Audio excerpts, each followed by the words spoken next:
सोचने वाली बात है ना। Doctor B.R. अंबेडकर एक ऐसा नाम जिसे हम सामाजिक न्याय के लिए जानते हैं। उन्होंने गणेश चतुर्थी जैसे इतने लोकप्रिय त्योहार को आलोचना की नज़र से क्यों देखा? चलिए आज इसी सवाल के पीछे की हिस्ट्री और उनके विचारों को थोड़ा गहराई से समझते हैं। तो सबसे बड़ा सवाल यही है, क्या गणेश चतुर्थी का उत्सव सिर्फ भक्ति और आस्था की बात है या इसके पीछे शक्ति, राजनीति, इन सब की भी कोई कहानी है?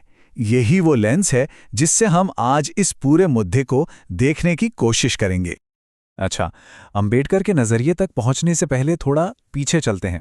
ये समझना ज़रूरी है कि गणेश चतुर्थी का ये जो बड़ा सा सार्वजनिक सेलिब्रेशन वाला रूप हम आज देखते हैं ना, ये हमेशा से ऐसा नहीं था। इसकी शुरुआत हुई कैसे? बड़ी दिलचस्प बात है ये। देखिए, घरों में गणेश पूजा तो शायद सदियों से होती आई होगी, लेकिन ये जो पंडालों वाला, बड़े बड़े जुलूस वाला पब्लिक फेस्टिवल है, ये असल में काफ़ी नया है। इसकी शुरुआत हुई 19वीं सदी के आखिरी सालों में महाराष्ट्र में। और इसके इतना लोकप्रिय होने के पीछे सिर्फ धार्मिक वजह नहीं थी, बिल्कुल नहीं। इसका इस्तेमाल लोगों को एक साथ लाने के लिए किया गया, कम्युनिटी को मोबिलाइज करने के लिए, आज़ादी की लड़ाई में स्वराज का संदेश फैलाने के लिए इसे एक प्लेटफॉर्म की तरह यूज़ किया गया। मतलब ये शुरुआत से ही एक धार्मिक इवेंट से कहीं ज़्यादा था, एक सोशल और पॉलिटिकल स्टेज था। तो अब आते हैं अंबेडकर के मूल तर्क पर। आखिर उनका मूल विचार क्या था जिसने उन्हें इस त्योहार को अलग नज़र से देखने पर मजबूर किया?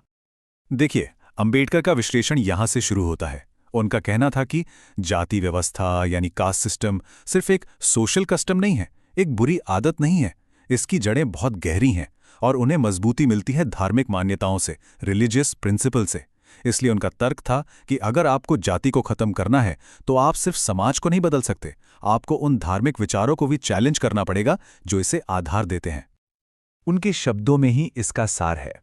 जाति व्यवस्था को तोड़ने के लिए समाज में सुधार करना ही काफी नहीं है, धार्मिक धारणाओं को ही चुनौती देनी होगी। बिल्कुल साफ है ना? उनके लिए सोशल रिफॉर्म और रिलीजियस क्रिटिक ये दो अलग अलग चीजें नहीं थी, एक ही लड़ाई के दो पहलू थे। और एक बात समझनी बहुत जरूरी है, अंबेडकर का तरीका सब गलत है कहकर रिजेक्ट करने का नहीं था। वो करते थे जिसे हम कहते हैं एनालिटिकल क्रिटिसिज्म। मतलब वो किसी भी धार्मिक कहानी या मिथ को लेते थे और उसे लॉजिक और एथिक्स यानी तर्क और नैतिकता के पैमाने पर परखते थे। वो ये देखते थे कि इस कहानी का समाज पर, लोगों पर क्या असर पड़ रहा है। चलिए इसी एनालिटिकल क्रिटिसिज्म का एक उदाहरण देखते हैं। उन्होंने गणेश जी की उत्पत्ति से जुड़ी कहानी को कैसे एनालाइज किया। तो एक तरफ है वो लोकप्रिय कहानी जो हम सब जानते हैं कि कैसे पार्वती जी ने गणेश को अपनी रक्षा के लिए बनाया, लेकिन अंबेडकर इस पर एक अलग सवाल खड़ा करते हैं। वो इसकी नैतिकता पर, इसके नैतिक आधार पर सवाल उठाते हैं।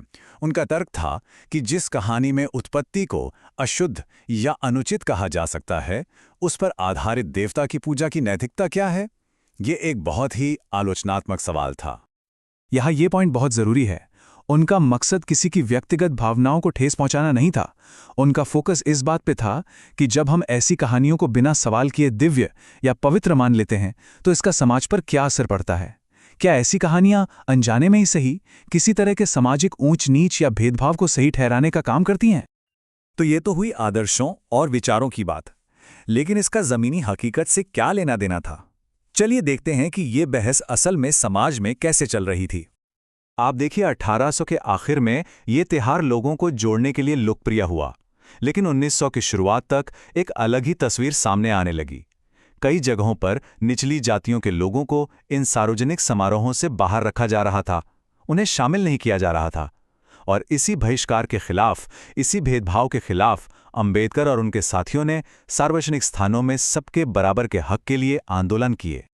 तो समझ रहे हैं, ये लड़ाई सिर्फ पूजा पाठ की थी ही नहीं, ये लड़ाई थी पब्लिक स्पेस की, ये लड़ाई थी पहुंच की, ये लड़ाई थी सामाजिक समानता और सम्मान की, कि हर इंसान को बराबर का हक मिले। अंबेडकर ने जो सारी जिंदगी विश्लेषण किया, संघर्ष किया, उसका नतीजा एक बहुत बड़े ऐतिहासिक फैसले में निकला। साल था 1956, भारतीय इतिहास का एक टर्निंग पॉइंट, एक ऐसा साल जिसने देश के सामाजिक ताने बाने को हमेशा के लिए बदल दिया। जब अंबेडकर ने अपने लाखों फॉलोअर्स के साथ बौद्ध धर्म को अपनाया तो ये सिर्फ उनका व्यक्तिगत धार्मिक निर्णय नहीं था, बिल्कुल नहीं। ये एक पावरफुल पॉलिटिकल स्टेटमेंट था। ये उस पूरे धार्मिक सिस्टम से एक मुकम्मल अलगाव था जिसे वो सामाजिक उत्पीड़न की जड़ मानते थे।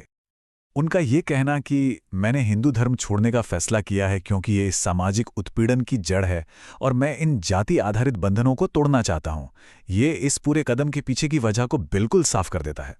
धर्म परिवर्तन उनके लिए आज़ादी का रास्ता था, इन बंधनों से मुक्ति का जरिया। अच्छा, तो ये सब तो हो गई इतिहास की बातें, लेकिन क्या ये बहस आज भी जिंदा है? इसकी आज के समय में क्या प्रासंगिकता है? तो देखिए, आज भी अंबेडकर के अनुयायियों में इस त्योहार को लेकर एक राय नहीं है। एक बड़ा हिस्सा है जो उनकी आलोचनाओं को मानते हुए इसका विरोध करता है, तो वहीं एक हिस्सा ऐसा भी है जो इसे सांस्कृतिक त्योहार की तरह देखता है, और कुछ लोग हैं जो इससे अलग रहते हैं। मतलब साफ है, ये बहस आज भी कम्युनिटी के अंदर जिंदा है और चल रही है। तो ये मुद्दा सिर्फ इतिहास की किताबों में दफन नहीं है, बिल्कुल नहीं। ये आज भी सामाजिक पहचान का, सामुदायिक सीमाओं का एक जीवंत मुद्दा है, एक जीता जागता सवाल है जिस पर लगातार चर्चा होती रहती है। तो इस पूरी चर्चा से हमें क्या सीखने को मिलता है? परंपरा को देखने के 3 तरीके जो अंबेडकर की सोच से निकले हैं।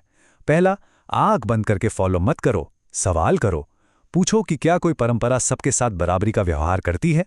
दूसरा, संस्कृति में राजनीति को पहचानो, त्योहार सिर्फ निजी भक्ति की बात नहीं होते। और तीसरा, सबसे जरूरी, गरिमा को, इंसानी सम्मान को सबसे ऊपर रखो। अगर कोई प्रथा किसी की गरिमा को ठेस पहुंचाती है तो उस पर दोबारा सोचने की जरूरत है। और आखिर में ये एक ऐसा सवाल है जिसके साथ सभी को सोचना चाहिए। जब हम कहते हैं परंपरा को बचाओ, तो हम असल में क्या बचा रहे हैं? क्या हम हर चीज को जैसा का तैसा रखना चाहते हैं, या हम एक ऐसा समाज बनाना चाहते हैं जो समय के साथ बेहतर हो, ज्यादा समावेशी हो? ये एक ऐसा सवाल है जिसका जवाब हम सबको मिलकर ढूंढना है।